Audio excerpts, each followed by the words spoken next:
Di dunia sales, kepercayaan itu segalanya. Tapi sadar nggak sih, jauh sebelum kita ngomongin produk atau harga, ada satu hal yang ngomong duluan. Yap, penampilan kita. Itu tuh semacam komunikasi tanpa suara yang super kuat. Bisa jadi kunci pembuka deal atau malah nutup pintu rapat-rapat sebelum kita sempat bilang halo. Coco Chanel pernah bilang, cara Anda berbusana adalah cara Anda akan diperlakukan. Dan ini tuh kena banget. Buat kita yang di dunia sales, ini bukan lagi soal fashion ya. Ini soal gimana caranya kita dapat respect dan perhatian dari klien sejak detik pertama mereka lihat kita. Oke, jadi di pembahasan kali ini, kita bakal kupas tuntas 5 poin kunci ini. Kita bakal lihat gimana caranya penampilan itu bukan cuma soal gaya-gayaan, tapi benar-benar jadi strategi komunikasi yang bisa nentuin closing atau enggaknya deal kita. Yuk, kita mulai dari yang pertama, bahasa pertama. Gini, sebelum kita sempat buka mulut buat presentasi atau bahkan jabat tangan klien, proses jual beli kepercayaan itu udah dimulai loh. Kapan? Tepat di momen mata klien pertama kali ngeliat kita.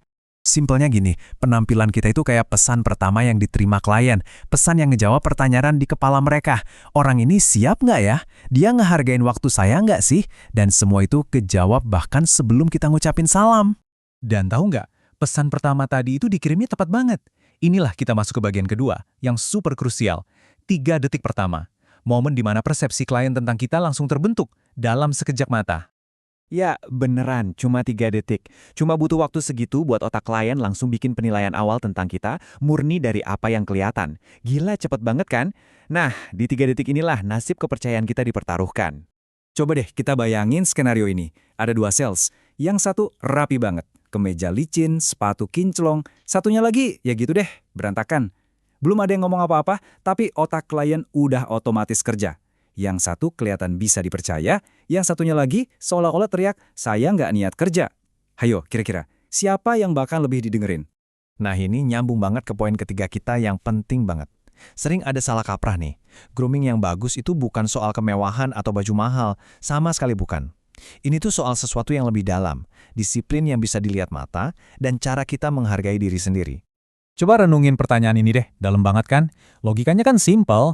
Kalau ngurusin hal kecil kayak penampilan diri sendiri aja nggak beres, gimana klien mau percaya kita bisa ngurusin kebutuhan bisnis mereka yang pastinya jauh lebih ribet? Terus apa aja sih elemen dasarnya? Ya, hal-hal simpel aja kok. Pakaian rapi, rambut dan muka terawat, sepatu bersih.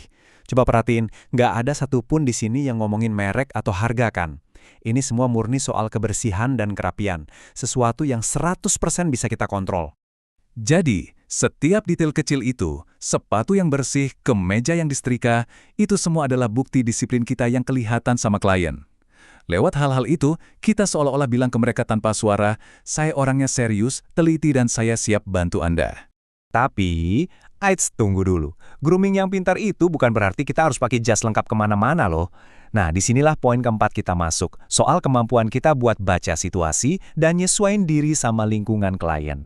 Coba lihat deh betapa strategisnya ini. Kalau kita ketemu klien korporat, ya pakai gaya formal.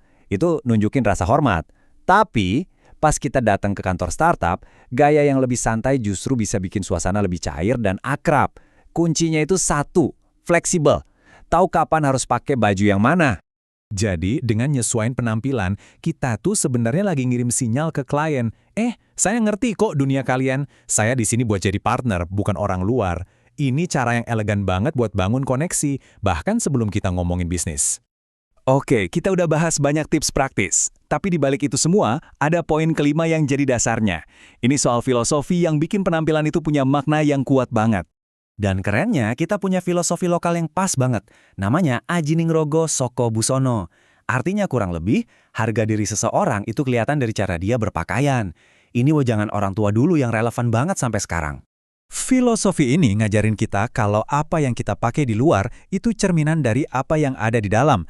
Kerapihan kita itu nunjukin etos kerja kita, cara kita berpakaian itu nunjukin cara kita menghargai diri sendiri, dan yang paling penting orang lain yang kita temui.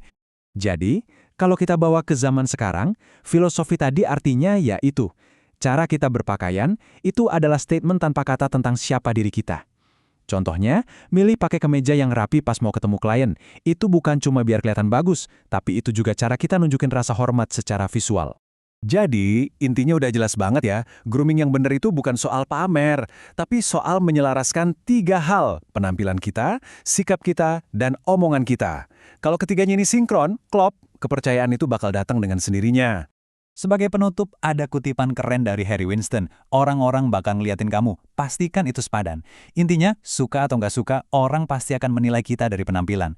Jadi tugas kita adalah mastiin apa yang mereka lihat itu adalah cerita yang emang pengen kita sampaikan. Kita harus pegang kendali atas cerita visual diri kita. Nah, sekarang coba deh, kita ambil waktu sebentar buat ngaca. Lihat penampilan Anda sekarang. Coba tanya ke diri sendiri, pesan apa sih yang lagi saya kirim ke orang lain lewat penampilan saya hari ini? Dan yang paling penting, pesan itu udah pas belum sama citra profesional yang pengen saya bangun?